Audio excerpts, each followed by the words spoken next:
it's Marley from the Energy Boutique with your energy forecast for Saturday, January 25th. So today we have the moon in Sagittarius energy all day, which of course puts a little bit of a pep in our step. We have an optimistic, semi-confident mood and attitude.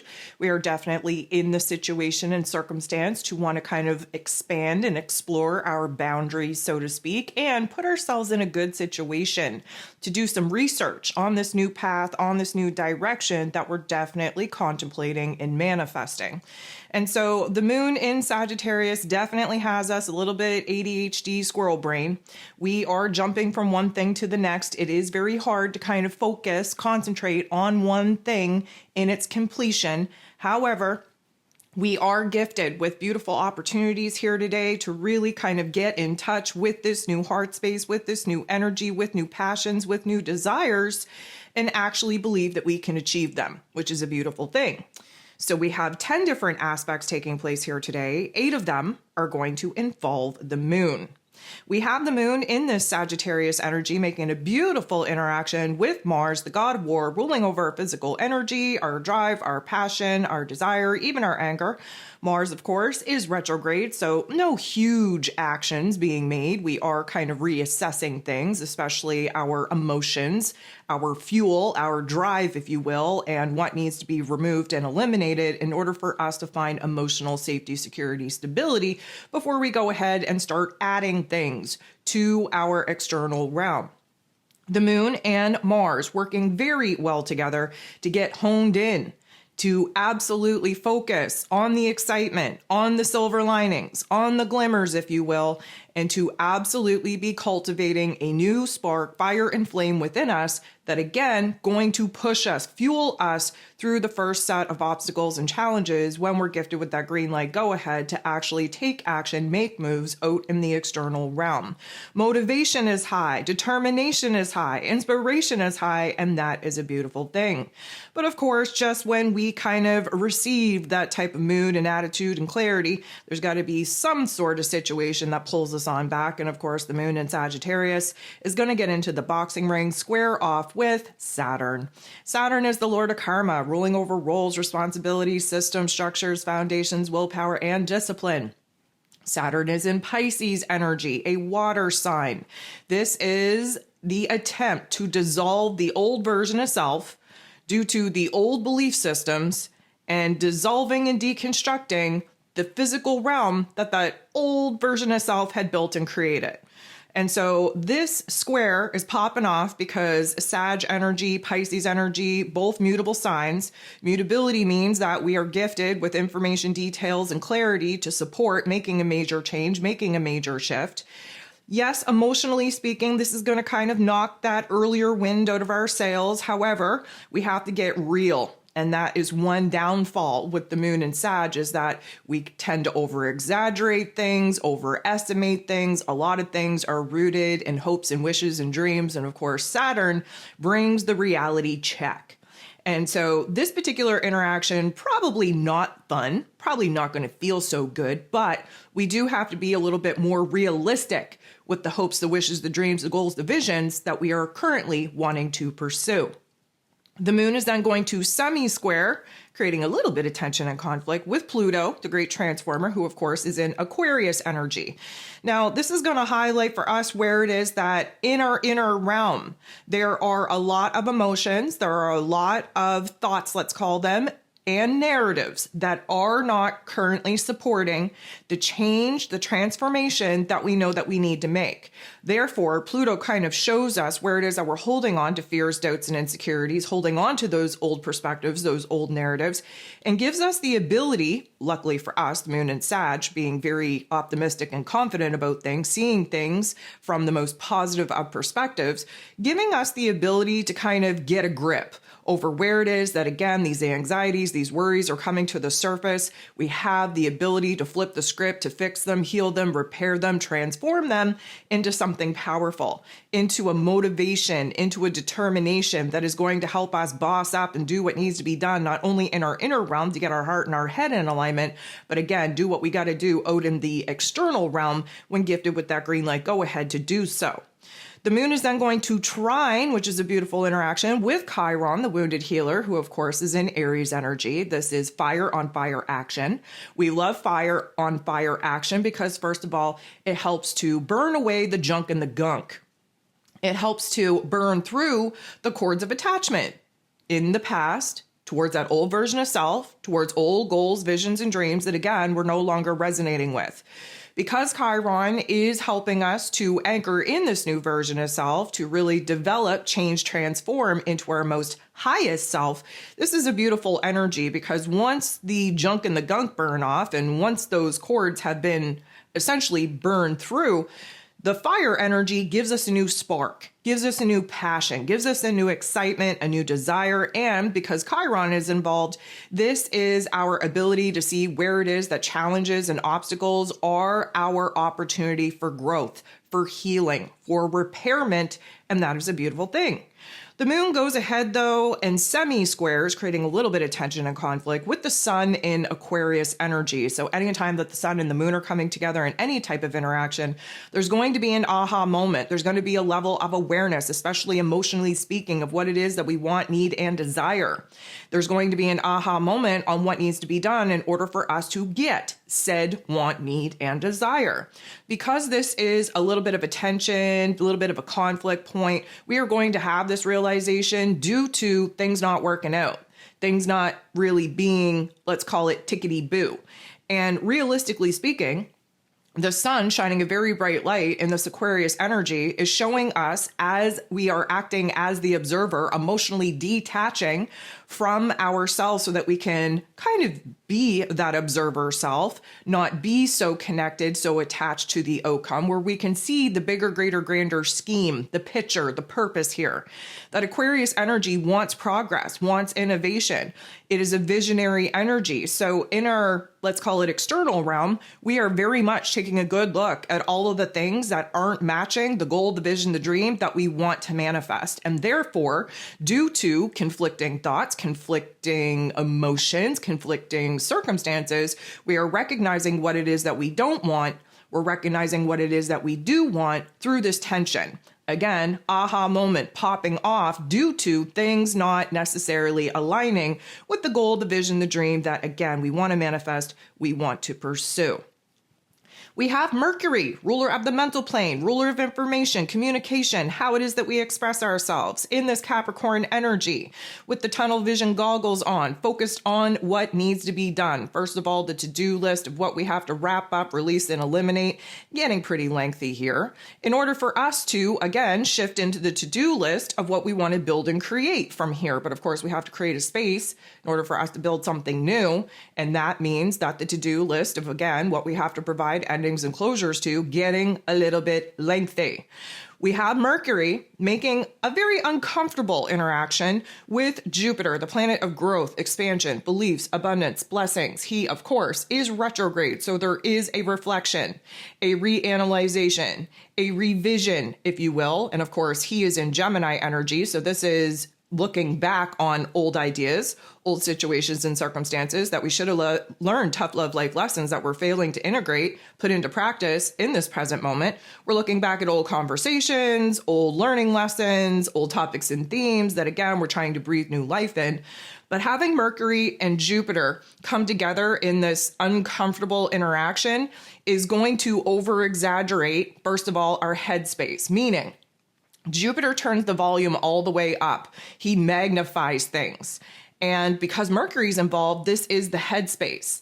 And so there is a huge focus on our headspace. There's a lot of rapid processing going on in our headspace. But the problem here is that Jupiter, because he kind of expands upon whatever it is that we're thinking and kind of, contemplating, this is going to put us in a situation where we're making more of a bigger deal of things than it actually warrants. And so whether it is in a negative way or in a positive way, we're over-exaggerating situations and circumstances. We don't have the correct perception of what is going on. We're adding a little bit of fluff to it. And because Mercury also rules over communications, there could be this over-exaggerated, let's call it urgency, to express oneself, get a lot of things off of one's chest, so to speak, but we're not actually anchoring it in reality. Meaning there's a lot more fluff to it. We're making things a way bigger deal than there actually needs to be. And although there is a little bit of a, let's call it grandiose expectation of things working out in the most favorable way, we're missing a lot of the details that would actually anchor us into reality. And again, Mercury and Capricorn energy, very connected to this earth plane, to this reality, wanting to be realistic in what it is that we could actually achieve. While Jupiter, because again, he's magnifying everything and he's looking back and reflecting upon certain situations and circumstances, we're kind of romanticizing how certain things happen in the past and therefore kind of tainting our expectations on this present moment and what we're wanting to build towards. And of course, that is going to set us up for a lot of disappointment if we're not careful. We then have the moon in Sagittarius energy getting into the boxing ring, squaring off with Venus. Venus being the goddess of love, beauty, worth, pleasure, and money. She's in this Pisces energy. So again, mutability squares off because we're going through a growing pain. Venus, of course, in this Pisces energy, is trying to wrap up old emotions. She's trying to wrap up old, let's call them shallow connections. She's trying to release and put behind her a lot of the pain and trauma that she accumulated in karmic connections of the past before she moves on and moves forward. The square is highlighting where it is that we're having a hard time getting a grip over our wants, needs, and desires in a realistic way. Because again, the Pisces energy that Venus is in is a very confusing, very vague, very wish-washy. There's a lot of romanticizing. There's a lot of, let's call it imaginary fantasy type of energy kicking in. And again, we're not being rooted in reality. So there is going to be a little bit of a conflict that takes place either within us or we allow that energy to be projected out into the world, especially where relationships are concerned. And again, we are in an ending and a closure chapter where Pisces energy is concerned as well. The moon in Sag then going to make a very awkward interaction with Mars. Mars being the god of war, ruling over our physical energy, drive, passion, desire, even our anger. He's retrograde in this Cancer energy. And although we started the day off with a beautiful interaction, later in the day, not feeling so good, not feeling so hot. Basically, we're going to get frustrated. We're going to feel that restlessness kind of building within us. We're going to feel the anger, if you will, of reviewing where it is that maybe we were mistreated in the past, where it is that maybe we're holding on to shallow connections, even though they're not resonating with us anymore. Again, Mars being retrograde, reassessing who and what needs to stay, needs to go in order to contribute, to support, to encourage our emotional safety, security, stability. There is an aspect where, again, Mars trying to figure out what his passion is, what he's motivated to do and pursue when gifted the green light go ahead to actually do so.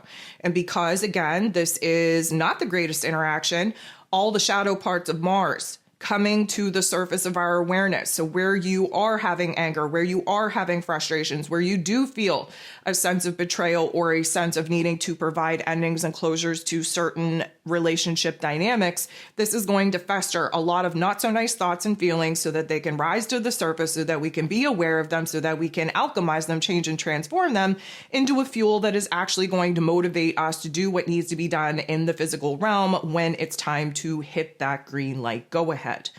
We then have Venus, the goddess of love, beauty, worth, pleasure, and money, in this Pisces energy, trining, which is a beautiful interaction, with Mars, who is retrograde in Cancer energy. So this is water on water action. Water on water action, very cleansing, very purifying, again, removing the heaviness, the weight of those not so nice thoughts, those not so nice emotions, then kind of puts us in a refresher, a renewal type of energy in our soul, in our spirit, in our intuition as well. We are essentially starting to see where it is that we have the choice to focus on what is working and to give ourselves permission to actually enjoy the good parts of life that are going well. Again, if you focus on the bad, if you focus on what you don't like, if you focus on what is not working, that's all you're going to see. And so, first of all, we have the masculine and feminine energies, Venus and Mars, coming together. That's always a beautiful thing. They're working in a harmonious way, thus the trine, which is a beautiful thing. And so we're starting to orient ourselves to focus on the positives, focus on what we can actually enjoy in the present moment to create happiness, to create excitement, to create new energy within ourselves. So this could be definitely sexual attraction. We do have, feminine and masculine divine energies working together. This could kind of pump up, if you will, our wants, needs, and desires for romantic interaction or connection. This could trigger new creative energies coming in and actually helping us to focus on what we want to build and create. But either way, this is like just putting us all in a good mood and a good attitude, definitely motivating us to focus on the good. Connection is the name of the game here. And we could find connections from the past, definitely coming to the surface of our awareness for a reevaluation. We could, in our present day, be reevaluating who we're spending time, energy, and effort with, and whether or not we're actually feeling good about it. And we could be put in a situation where we're just starting to realize that values and priorities in our relationship dynamics definitely changing. The last thing that we have going on here today is the moon in this Sagittarius energy, making a very difficult interaction with Uranus, the great awakener, who is retrograde in Taurus energy. And again, Uranus's whole point being retrograde in Taurus energy is to illuminate for us where it is that we're holding on to the old. Even though we've outgrown it, even though we're no longer resonating with it, even though we've learned the lessons from it, there is a physical realm of routine, relationships, money matters, things of worth, things of value, materialistic connections and attachments that, again, served a purpose in the old version of self's world that, again, we're no longer resonating with as this new version of self, but yet we haven't been able to kind of cut it off. We haven't been able to release it. We haven't been able to eliminate it. We're still very much holding on. We will, towards the end of January here, when Uranus goes direct, get a huge jolt of energy to help free us up to disconnect from those attachments. But right now, we're still very focused on why we're still overly attached to certain people, places, and things, and what that deep-seated insecurity is actually about. The moon interacting with Uranus in this way, likely going to create some confusion, likely going to create a particular aspect where we are, again, creating more anxiety, more worry, more fears, more doubts, more insecurities than there actually needs to be. And so, again, it feels like we are kind of feeding off of that beautiful interaction between Venus and Mars. And then all of a sudden, when we realize that priorities and values are shifting, and therefore we're seeing the people that we are sharing time, energy, and space with from a different lens, all of a sudden we realize who and what needs to stay, needs to go. And then we're focused on, oh my goodness, how are we going to do all of these things? Again, creating a lot of anxiety, a lot of restlessness, a lot of unnecessary anxiety and worry that really we do not need to be pouring into. So emotionally speaking, we're going to be all over the place, a lot of head pressure, a lot of nervousness in the body, because again, we're anticipating what needs to be done when gifted with the green light go ahead to make those moves to detach from certain people, places, and things, and what that's going to look like and feel in the long run.